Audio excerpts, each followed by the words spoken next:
قرآن جس کو احسن القصص کہہ رہا ہو، احسن القصص کا مطلب وہ سب سے بہترین قصہ، تو اس سے بہتر قصہ کیا ہو سکتا ہے؟ بچوں کو بھی وہی قصے سنائیں جو قرآن میں ہیں اور حدیث میں ہیں۔ اور اس لیے اللہ تبارک و تعالیٰ فرماتا ہے عبرت کے لیے، اس سے بہت ساری چیزیں تمہیں سیکھنے کو ملتی ہیں۔ سورہ یوسف کی شروعات ہی رب تبارک و تعالیٰ یوں فرماتا ہے کہ ہم نے قرآن پاک کو عربی میں نازل کیا ہے تاکہ تم سمجھ سکو، اور اس کے بعد پھر عربی میں ہی یہ واقعہ بیان کیا۔ ہوا یہ کہ بنی اسرائیل کہاں سے شروع ہوتے ہیں؟ حضرت سیدنا یعقوب علیہ السلام کی اولاد سے۔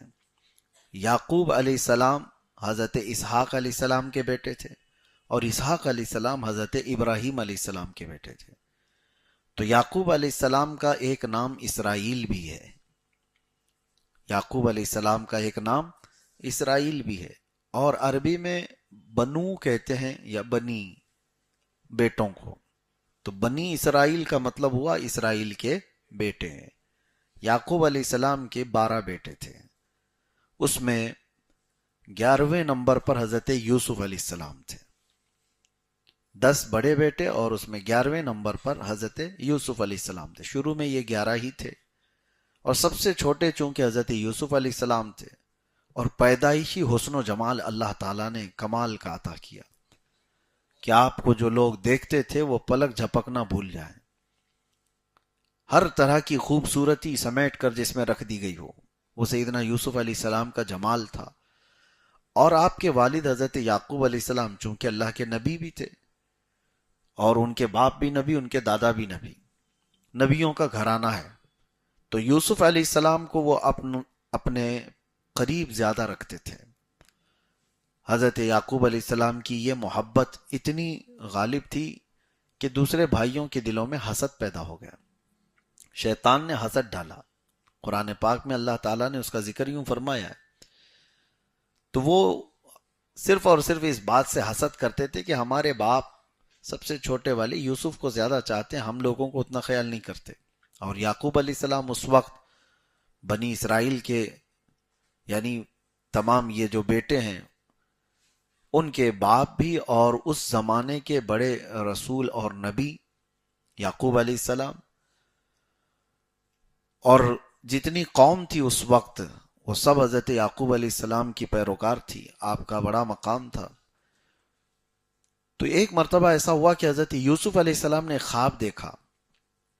خوابوں کی تعبیر کے سلسلے میں بھی میں آپ سے کچھ عرض کروں گا، اور اس خواب کے ذکر سے یہ سورہ شروع ہوتا ہے۔ شروعات میں ہی اللہ تعالیٰ نے فرمایا انی رأیت 11 کوکبا والشمس والقمر رأیتهم لی ساجدین۔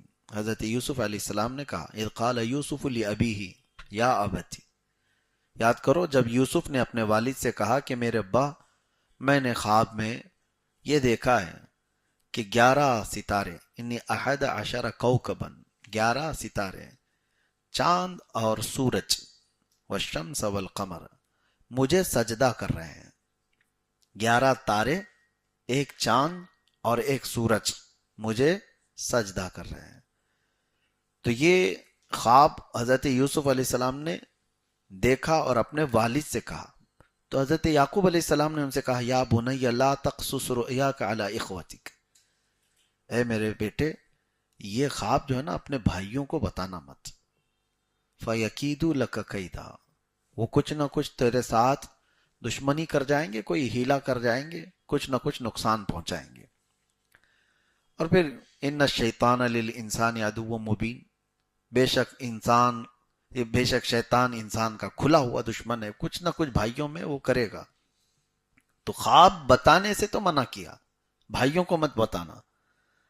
حضرت یوسف علیہ السلام نے جو خواب دیکھا اس کی تعبیر حضرت یعقوب علیہ السلام نے بھی کچھ نہیں کہی، لیکن وہ سمجھ گئے کہ یہ آثار ہیں یوسف کے کمال کے، ان کی بلندی کے، بتاؤ مت اپنے بھائیوں سے۔ یہ بات چلتی رہی۔ اس کے بعد بھائیوں نے ایک پلان کر دیا کہ کہیں نہ کہیں یوسف کو راستے سے ہٹانا ہوگا۔ جب ابھی جوانی کو پہنچ رہے تھے، حضرت یعقوب علیہ السلام کبھی ان کو اپنے سے جدا نہیں کرتے تھے، دور بھیجتے نہیں تھے۔ بھائیوں نے سوچا کہ کس طرح سے یعقوب سے یوسف کو دور کیا جائے، ہمارے باپ سے یوسف کو دور کیا جائے۔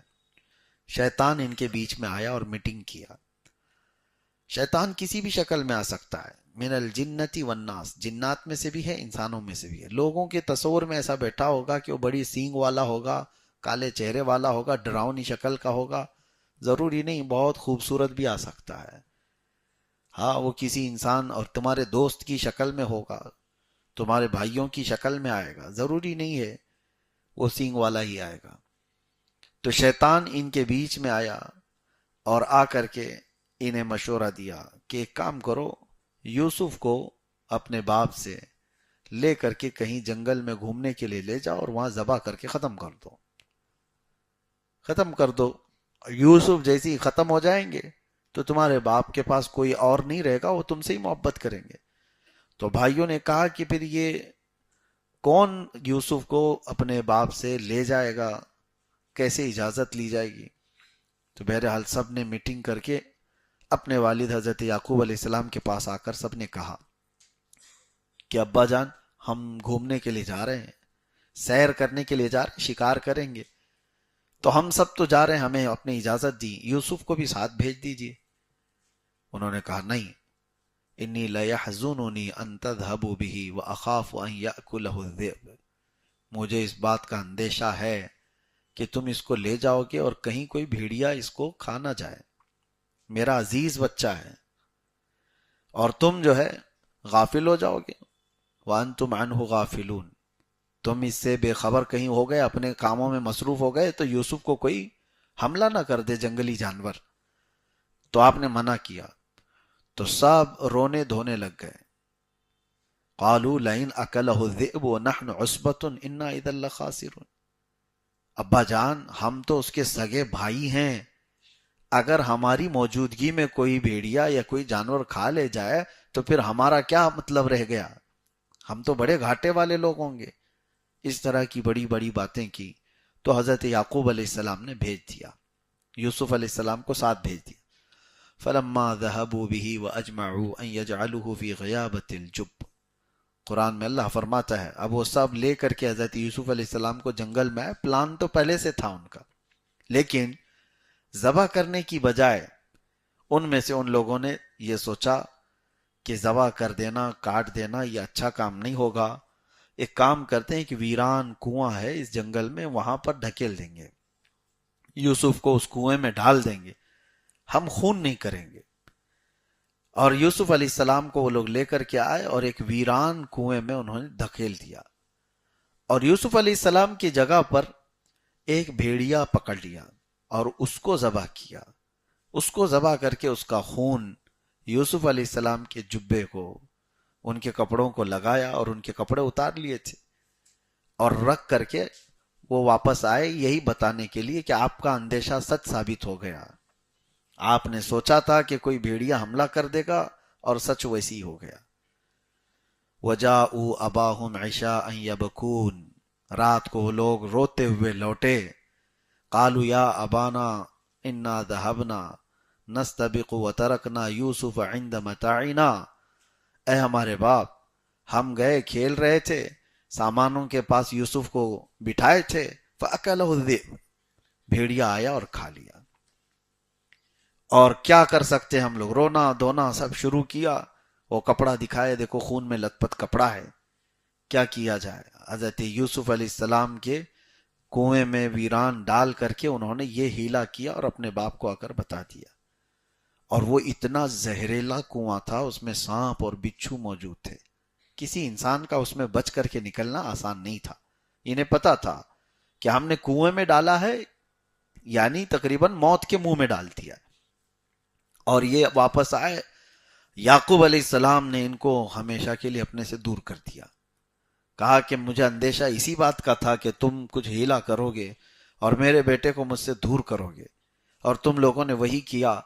تو ناراضگی اتنی کہ جس چیز کے لیے انہوں نے حضرت یوسف کو ہٹایا تھا وہ تو ملی نہیں، پلس یعقوب علیہ السلام کی ناراضگی اپنے سر پر لے لی۔ اور ادھر کیا ہوا، حضرت یوسف علیہ السلام کو کنویں میں جیسے ہی ڈالا گیا، اللہ تعالیٰ کا حکم ہوا جبرائیل امین کو کہ اے جبرائیل